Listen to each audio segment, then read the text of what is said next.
abençoados, eleitos e amados da graça de Deus, estão de volta aí com mais um estudo aí, amados.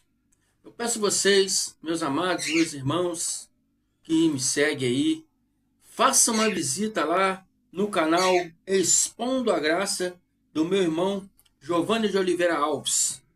Vão lá, façam essa visita lá, ajude o nosso irmão Giovanni lá, se inscrevam, dê seus likes, compartilhe os vídeos dele. Visite também o canal Democracia Espiritual do meu irmão Carlos Antônio da Silva. Visite o canal deles também. Se inscrevam, compartilhe os vídeos a quanto mais pessoa possível. Não esqueça nunca de dar o like. E você que está me vendo a primeira vez, que ainda não é inscrito aqui do meu canal, se inscreve aí, abençoado. Se inscreve aí para ajudar o nosso canal a crescer aí a cada dia mais. Amém? Se inscreve, indique pessoa para se inscrever. Compartilhe esses vídeos que eu posto aqui a mais pessoas, para que mais pessoas venham conhecer aquilo que você está conhecendo. Amém, abençoado? E não esqueça de compartilhar e dar os seus likes aí. E vão aí embaixo nos comentários do vídeo, faça seus comentários, isso também é muito importante. Amém?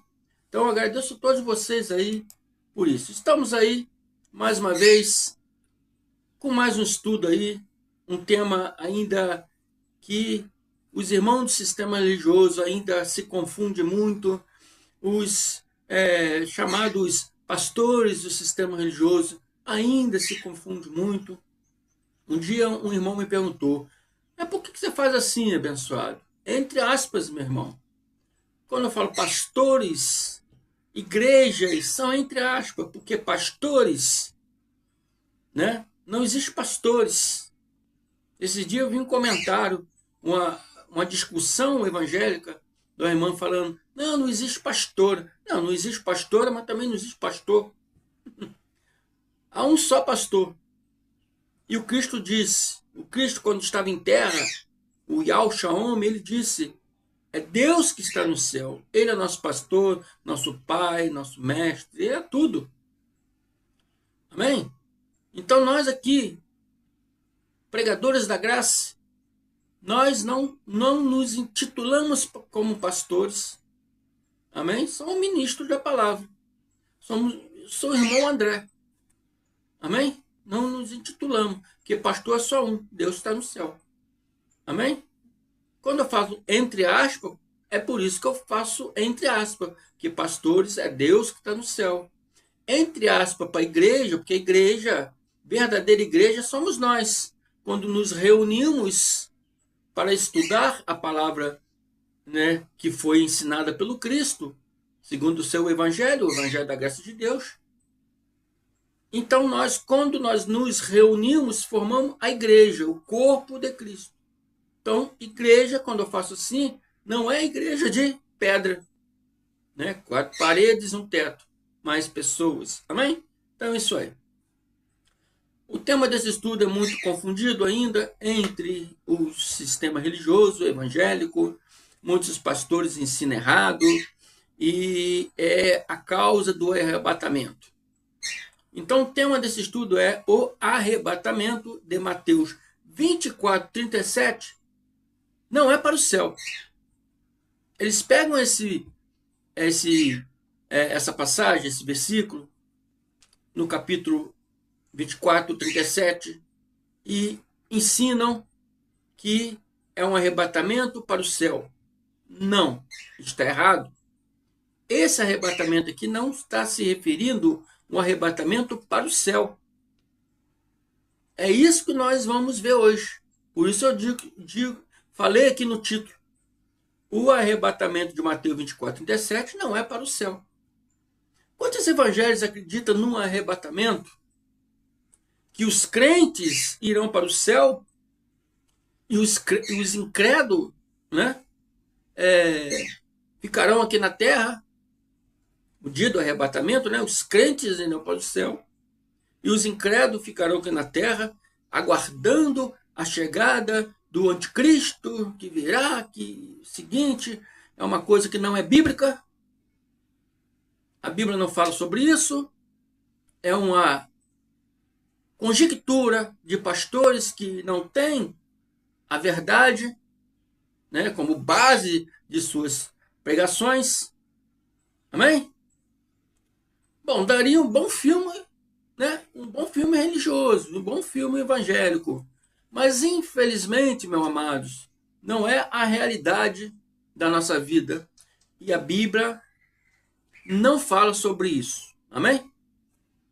O relato descrito no livro de Mateus 24, vou começar no 37 em diante, não relata um arrebatamento para o céu.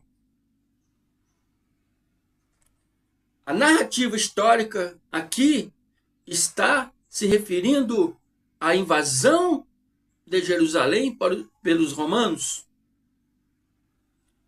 Está anunciando aqui o dia do juízo que viria para os judeus. Amém? Não é um arrebatamento para o céu. Você viu na Bíblia? A Bíblia, desculpa a minha língua enrolar.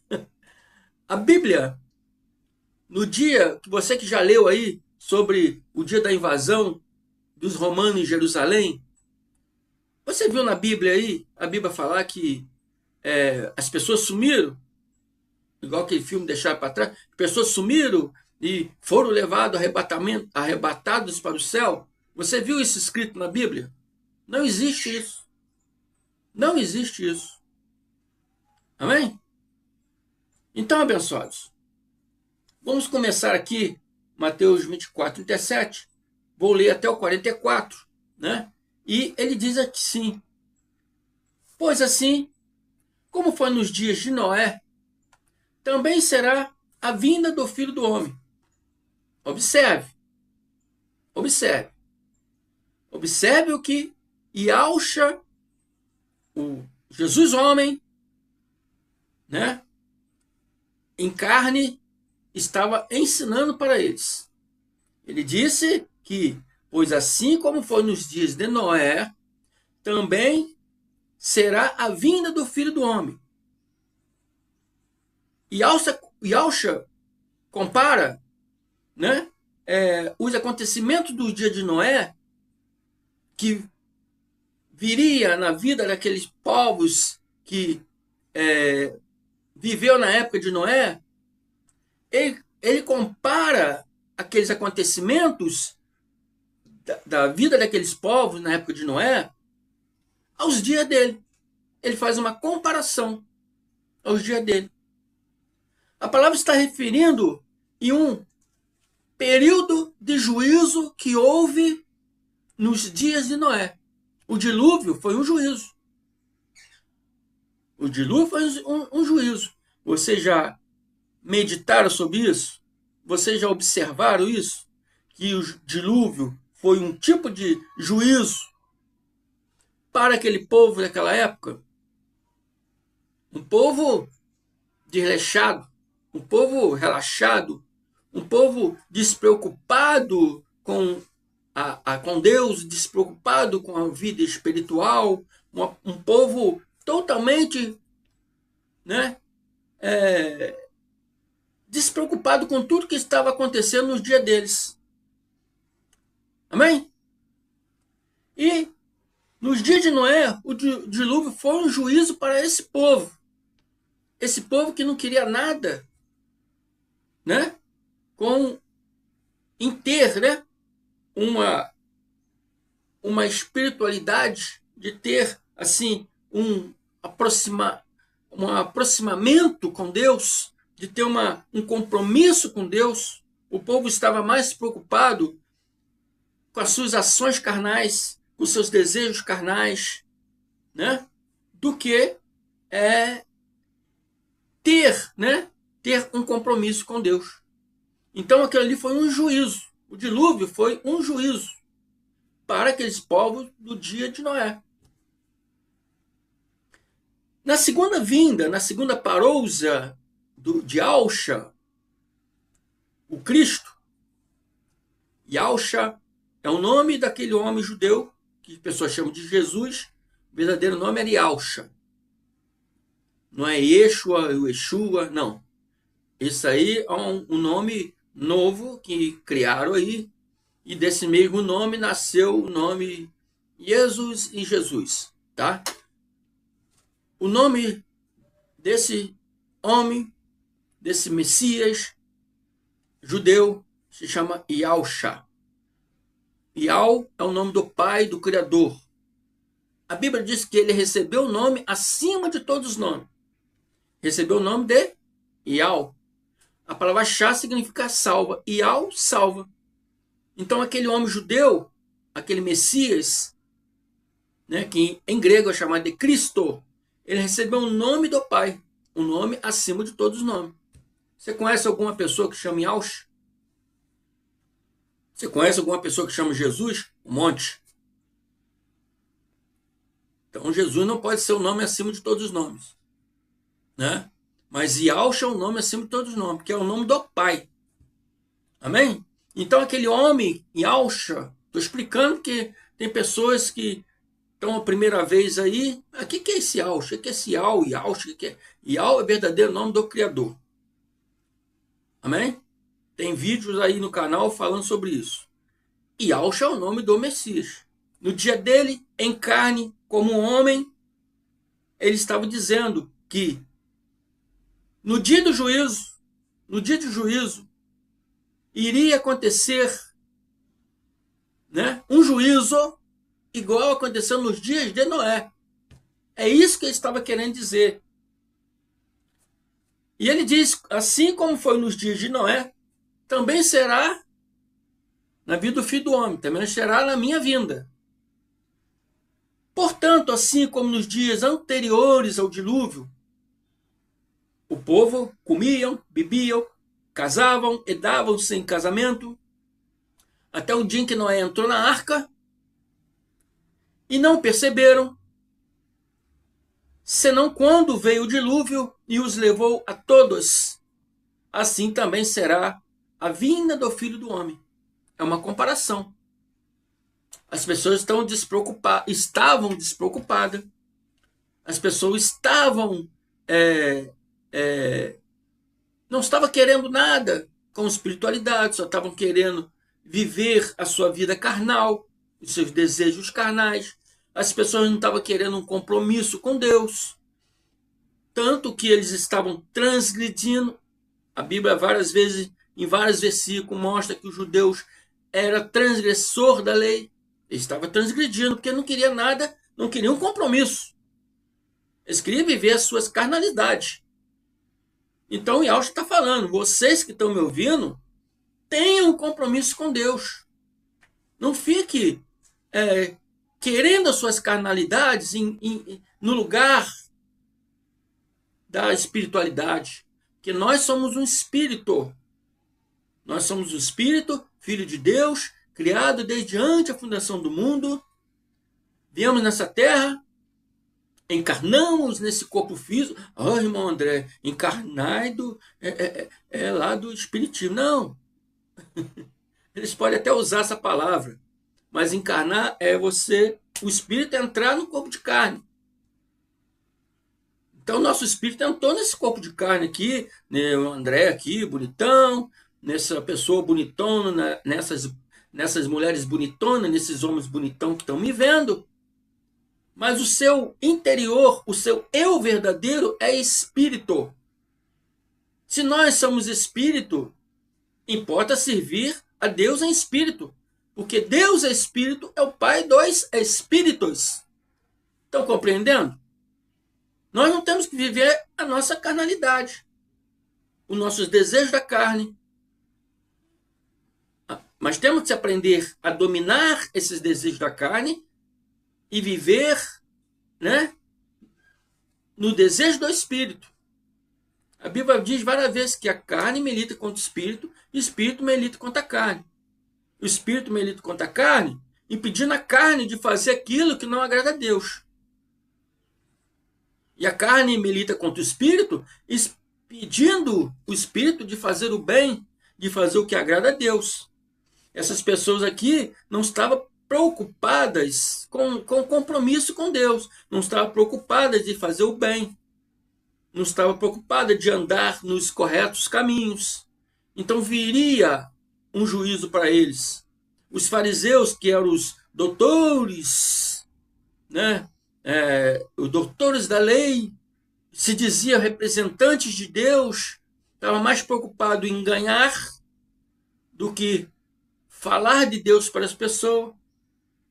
Estava mais preocupado nos seus egos, em estar sempre nos primeiros lugares, de aparecerem, do que ensinar a palavra de Deus, de que trazer o povo, né, a palavra de Deus, a viver a palavra de Deus, de transformar a vida do povo, segundo a palavra de Deus.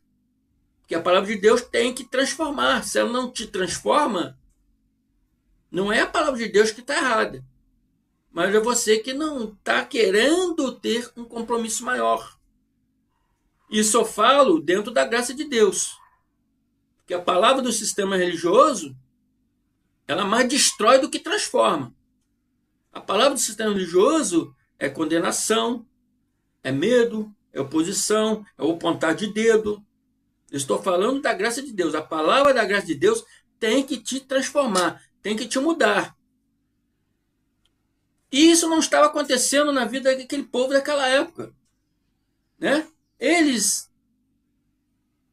comiam, bebiam, casavam, se davam em casamento. Eles estavam vivendo as suas vidas normais, despreocupado, mesmo vendo lá Noé construir aquela baita arca num lugar seco, e talvez Noé deveria estar explicando por quê. Alguns deveriam estar perguntando: Noé, por que você está construindo essa arca aí em terra seca aí? Ele deveria ter, vamos raciocinar, ele deveria ter falado com muitos, né? O Senhor mandará um dilúvio e acabará com tudo. Nós temos que se apegar mais com Deus, temos que ter um compromisso maior com Deus, para que nós não venhamos passar por esse juízo, por esse dilúvio. Mas o povo, a Bíblia mostra que entrou Noé e sua família somente. O resto do povo não queria nada com isso. Eles estavam vivendo suas vidas e não o perceberam o que estava para acontecer. Mesmo tendo ali, mesmo vendo aquela arca maravilhosa sendo construída num lugar seco. Menos talvez, é o que eu penso, Noé, né, explicando para eles o que estava para acontecer. Eles não estavam percebendo nada. Não perceberam, senão quando veio o dilúvio e os levou a todos. Assim também será a vinda do Filho do Homem. Assim também será a vinda do Filho do Homem. É uma comparação. E Yahshua estava ali fazendo uma comparação. Na vinda do Filho do Homem, na minha segunda vinda, na minha segunda parousa, acontecerá um juízo também. Não ande aí despreocupado. Não ande aí longe de Deus. Ande aí compromissado em aprender a palavra de Deus. Ande aí compromissado a viver na retidão da palavra de Deus. Não ande aí dando força, dando vazão à sua carne, aos seus pensamentos negativos da carne, aos seus desejos da carne, que destrói família, destrói vidas. E Yahshua estava ensinando isso. Abençoados, a narrativa que diz que essas pessoas estavam nem aí para nada. Estavam levando uma vida normal. Mesmo vendo todos aqueles acontecimentos ali. Então veio o grande dia. O grande juízo para aqueles povos antes diluviano. E o levou a todos, ou seja, matou a todos. Aqueles que andavam sem compromisso, aqueles que andavam nas suas carnalidades, aqueles que andavam despreocupadamente. Então Yahshua continua sua narrativa e diz, no 40, então 2 estarão no campo, Duas pessoas estarão no campo. Um será tomado, outro será deixado. E Alcha começa a falar do juízo que viria nos dias dos judeus. Um será tomado, segundo os pastores evangélicos, será tomado para o céu, será tomado por Deus, será arrebatado. E outro será deixado na terra para o grande dia do anticristo que virá, porque eles acham que isso vai acontecer. Não virá. Isso já aconteceu. Duas estarão trabalhando no moinho, uma será tomada novamente e outra será deixada. Amém? Abençoados. Essas pessoas aqui, os que ficaram, que foram deixados, não serão deixados como eles ensinam. Amém? Não ficarão para esperar o anticristo que virá, segundo eles. Amém? Não é isso que a palavra está dizendo. A narrativa bíblica não está falando sobre isso. Ela está falando sobre um juízo que havia de vir naquelas épocas, naqueles dias, na vida dos judeus. E Alcha disse, portanto, vigia, porque não sabeis o dia que vem o Senhor. O dia da vinda, espiritual de Cristo, como Cristo glorificado. Glorificado significa exaltado, um espírito exaltado, um espírito de glória, glorificado, Essa segunda vinda, segunda parousia do Cristo, está associada à destruição do templo e à vinda do anticristo que destruiria o templo. O anticristo não virá porque não tem templo ainda, não tem tempo mais para ser destruído. O tempo já acabou. Amém?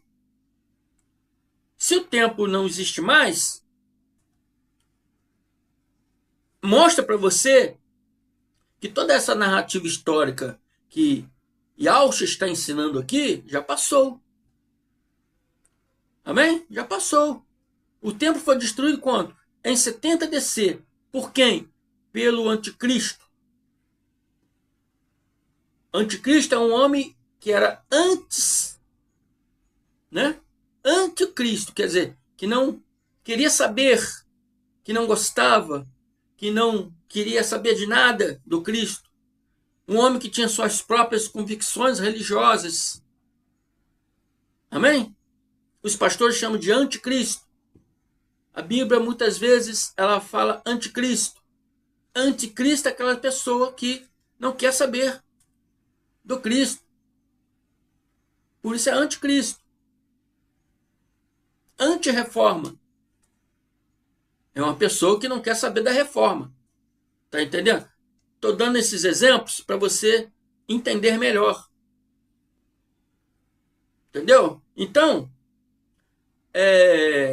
Paulo em Tessalonicense o chama de o homem do pecado, o filho da perdição. Ele é o homem do pecado. É o filho da perdição. Não é o anticristo, o filho do diabo. Não. É um homem, um príncipe, comandante também do exército romano, filho da perdição. Filho de quem? Do seu pai. Seu pai é a perdição. O imperador Vespasiano era, o imperador Vespasiano, que queria exterminar os judeus daquelas épocas. Quando ele assumiu o trono em 69, ele deu essa incumbência a seu filho Tito para ser comandante do exército, invadir Jerusalém, destruir toda a cidade, destruir todo o templo, que era o centro religioso dos judeus, e destruir todos aqueles judeus contra eles. todos aqueles judeus que estavam lutando contra eles. Destrói, mata, levam cativo, levam preso, torturam. Essa era a ordem de Vespasiano. A ordem que deu para os seus filhos Tito. Amém? Então, a gente tem que ler essas coisas e entender com a visão clara e não ficar criando convicções, não ficar criando palavras, né, que não estão dizendo aqui. Amém, abençoados? Então, abençoados, quando o Yahshua diz aqui, portanto, vigiai, porque não sabeis em que dia vem o Senhor. Quando ele falou vigiai, porque Yahshua, homem, estava falando da invasão de Roma a Jerusalém, ele sabia que eles viriam. Ele sabia que esse dia iria acontecer. Porém, não sabia que dia ia acontecer. Essa tentativa de invasão começou antes do imperador Vespasiano. Antes do Tito aparecer na história, essa tentativa de invasão já existia. Essa tentativa de invasão começou no ano de 66. Passou o ano de 67. Ano de 69, Vespasiano assumiu seu cargo. Então todos ali já sabiam que essa invasão, uma hora ou outra, iria acontecer. Uma hora que os judeus dessem um mole, eles perderiam. Porque os judeus também estavam lutando contra o romano. Os romanos não conseguiram entrar não simplesmente por causa da muralha, mas porque tinha judeus lutando também contra essa invasão. Mas Yahshua sabia que, não, isso é a vontade de Deus. O juízo é a vontade de Deus. Porque o juízo já foi anunciado por vários profetas. Então é a vontade de Deus. Vai acontecer isso. Ele, porém, não sabia que dia que ia acontecer isso. Amém? Então ele falou, vigiai, porque não sabeis em que dia vem o vosso Senhor. Que nesse dia já não estaria mais ali. Ele não estaria mais ali para alertar as pessoas. Né? Ele já tinha, nessa época ele já tinha morrido. Já tinha ressuscitado. Mas ele estava alertando, preste atenção. Preste atenção que no dia que você vê guerras, rumores de guerra, saberão que esse dia está próximo. Está próximo o dia da invasão, está próximo o dia da minha segunda vinda. Então, portanto, vigiai. Vigiai. Que esse dia vai acontecer. Porque esse juízo foi pré-anunciado pelos profetas que era a vontade de Deus de acontecer. Esse juízo teria que vir, teria que acontecer. Mas considerai isto, analise isto, preste atenção nisto. Se o pai de família soubesse a que hora viria o ladrão, vigiaria e não deixaria que fosse arrombada a sua casa. Quando o ladrão vem, você nunca espera. O ladrão não te avisa. Ou, eu vou aí na sua casa roubar. Não, o ladrão não avisa. Então ele está dizendo ali, se o pai de família soubesse a que dia, que hora viria o ladrão, não deixaria ele roubar sua casa. Ele usou de parábola para dizer, né, entre diferente do ladrão, que o pai de família não saberia quando viria, vocês, ele queria dizer isto, vocês sabem que esse juízo virá, você sabe que eu virei na minha segunda parousa e será no dia deste juízo, onde vocês serão perseguidos. Amém? Vocês sabem. Estou falando para vocês. Então, vigiai. prestar atenção, não vivam suas vidas despreocupadamente.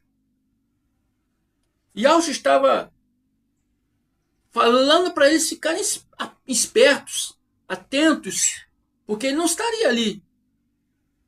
Se ele estivesse ali naquelas épocas, olha, hoje é o dia, vamos correr, vamos fugir da cidade. Não, ele não estaria mais ali, já estaria morto, ele já tinha ressuscitado. Por isso que é chamado segunda parousia de Cristo, né? Então ele está falando, vocês não ficam distraídos, vocês tomam se atente a isso que eu estou ensinando para vocês. Amém? Agora podemos entender, abençoados, essa narrativa histórica, podemos entender agora o que significa que um será tomado e outro deixado, uma será tomada e outra deixada. Agora vamos entrar nesse assunto.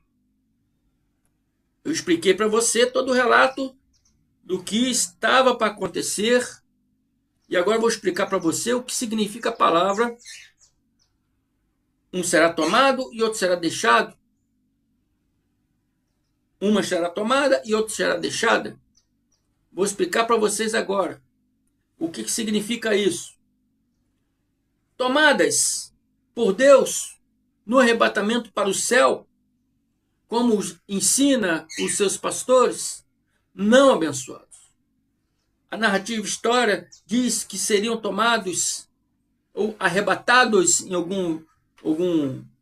algumas tradições bíblicas, arrebatados pelos soldados romanos. Seriam arrebatados pelos soldados romanos para seus cativeiros, para serem presos, para serem vendidos como escravo, para serem sacrificados em praça pública, para serem exibidos pelas ruas de Roma, mostrando o poder do exército romano. Tomados, né, em algumas bíblias, arrebatados,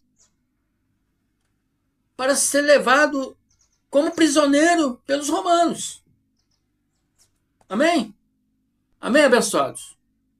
Então fico por aqui, declaro a mente de Cristo ativada em todos vocês, para que vocês possam entender e compreender perfeitamente todas essas coisas. Dê os seus likes, compartilhe esse vídeo.